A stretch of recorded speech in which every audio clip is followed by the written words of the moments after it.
গরম গরম ভাতের সাথে আহা দারুণ লাগে খেতে। আমার আগে পিছু ঘুরতে থাকে। মিষ্টি দিন মিষ্টি খুব ভালোবাসে খেতে।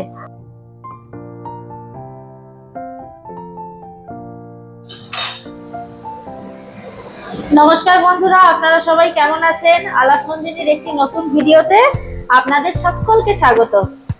আজকে সোমবার, বাবু স্কুলে চলে গেছে আর ধ্রুবচিঙ্কির আজকে বেরোবার কথা ছিল। সকাল থেকে এত বৃষ্টি, আর কি করে বেরোবে? দূর, আর ভালো লাগে না, এত বৃষ্টি বৃষ্টি আর ভালো লাগছে না জানেন। তা আপনাদের দাদা তো খেয়ে বেরোবে, রান্না বান্না তো করতেই হবে। তাই এই যে পার্শে বাটা মাছ এনেছে, ধুয়ে আমি লবণ আর হলুদ দিয়ে মাখিয়ে রেখেছি। মাছটা করব। আর এনেছে ঢেঁড়স আর ফুলকপি। দেখি কি করি, মাছটা তো আগে করি, মাছটা দিয়ে আমি তাহলে ভাতটা দিতে পারবো। আর জানেন তো, হাতে করে যদি মাছটা টানে বেরোবার আগে, তাহলে মনে হয় ওটা রান্না করেই দিই। মানে এসে খেতে খেতে সেই তো আবার সেই রাত্রেবেলা ভাত খাবে। তো এই জন্য চেষ্টা করি এখনই মাছটা, আবার যেটাই আনুক, মাংস যাই আনুক, আমি একটু ঝোল করে দেওয়ার চেষ্টা করি। আর যদি ঝোল না করে দিতে পারি তাহলে একটু ভেজে দিই। আর এখানে করলা সেদ্ধ বসিয়েছি, এই যে উচ্ছে সেদ্ধ বসিয়েছি, উচ্ছে সেদ্ধ হচ্ছে। আর এখানে মাছটা ভাজা বসিয়ে দিলাম। আর মাছটা না আমি পোস্ত আর সর্ষে দিয়ে করবো। এই দেখুন, পোস্তটা বেশি নিয়েছি আর সর্ষেটা অল্প নিয়েছি। এটা আমি আগে জল না দিয়েই প্রথমে ঘুরিয়ে নেব, ঘুরিয়ে নিয়ে তারপর জল দিয়ে লঙ্কা দিয়ে আবার ঘুরাবো।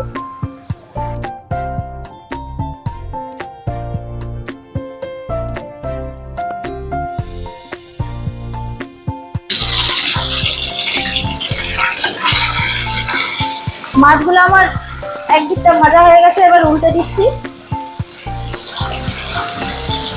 পার্শে বাটা মাছটা কিন্তু সর্ষে পোস্ত দিয়েই খেতে ভালো লাগে, বলুন। এই যে শুকনো করে আগে পিষে নিলাম, এইবার জল দেবো। শুকনো করে পিষে নিলে না পেস্টটা খুব ভালো হয়, মিহি পেস্ট হয়। এবার আমি জল দিয়ে দেবো।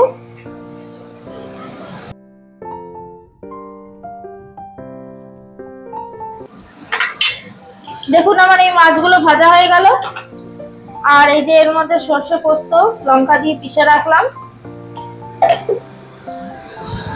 এবার এই মাছগুলো ঝটপট করে ভেজে নিচ্ছি। এখন ঘড়িতে 9:15। ধ্রুবচিঙ্কিকে খাইয়ে দিয়েছি। সকাল থেকে এত কারেন্ট অফ হচ্ছে না, মানে কি বলবো, বৃষ্টি পড়ছে, কারেন্ট অফ, মানে ভিটি অবস্থা একদম, জানেন, ভালো লাগছে না। এই পোস্তর গন্ধটা কি ভালো লাগে না, বাটার পর ব্যাপক লাগে। কাঁচা পোস্ত বাটা দিয়ে সর্ষের তেল দিয়ে বেশি করে, লঙ্কা দিয়ে পেঁয়াজ কুচি করে, কি ভালো লাগে খেতে। এই খাবারগুলোই বেশি ভালো লাগে জানেন। এই যে আমার মাছগুলো সব ভাজা হয়ে গেছে। আর এই যে কড়াইতে আর অল্প একটু তেল দিলাম, দিয়ে এবার কালো জিরে ফোড়ন দিয়ে দেবো। কালো জিরে ফোড়ন দিলাম। ফোড়নটা হালকা করে ভেজে তারপর এই যে মশলাটা করে রেখেছি, সর্ষে পোস্তর মশলাটা করে রেখেছি বাটাটা। দেখুন কালো জিরাটা হালকা করে ভাজা হয়ে গেছে। এবার এই সর্ষে পোস্তটা আমি এর মধ্যে দিয়ে দেবো।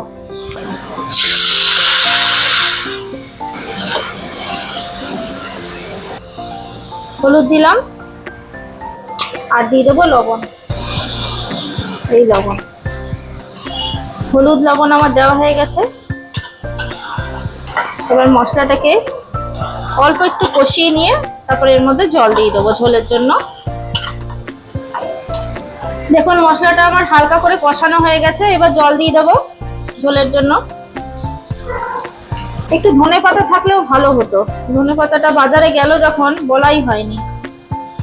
এবার ঝোলটা ফুটে উঠুক, ঝোলটা ফুটে উঠলে আমি এই ভাজা মাছগুলো দিয়ে দেবো। আর এইদিকে পাউরুটিগুলো সেকতে বসিয়ে দিয়েছি। দেখুন এক পিঠটা সেকাও হয়ে গেছে। সকালবেলাটায় না ভীষণ তাড়াহুড়ো পড়ে যায়। ও, তার মধ্যে বারবার কারেন্ট যাচ্ছে আসছে, আর সেরকম গরম আর সেরকম বৃষ্টি পড়ছে, চারিদিক দিয়ে না একদম ভালো লাগছে না। দেখুন কারেন্টটা বারবার যাচ্ছে আসছে বলে আমি পাম্পটা চালিয়ে দিলাম, নাহলে এখন জল না তুলে রাখলে না আবার কারেন্ট যাবে, মনে হচ্ছে মুশকিলে পড়ে যাব। দেখুন ঝোলটা ফুটে উঠেছে, এবার মাছগুলো দিয়ে দেবো।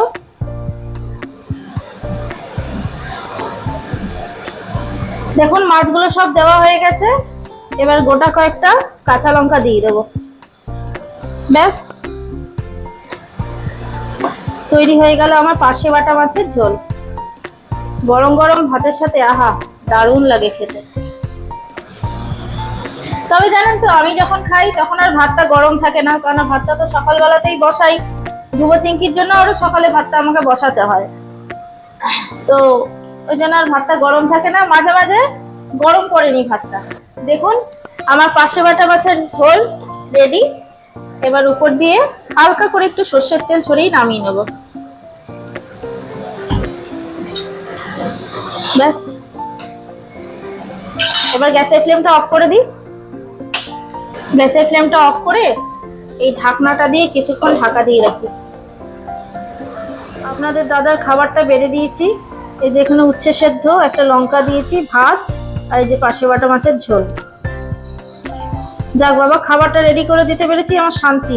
এই খাবারটা রেডি করে আর এই যে উপরে ফ্যান চালিয়ে দিয়েছি, ঠান্ডা হোক, গরম ভাতটা খেতে পারে না।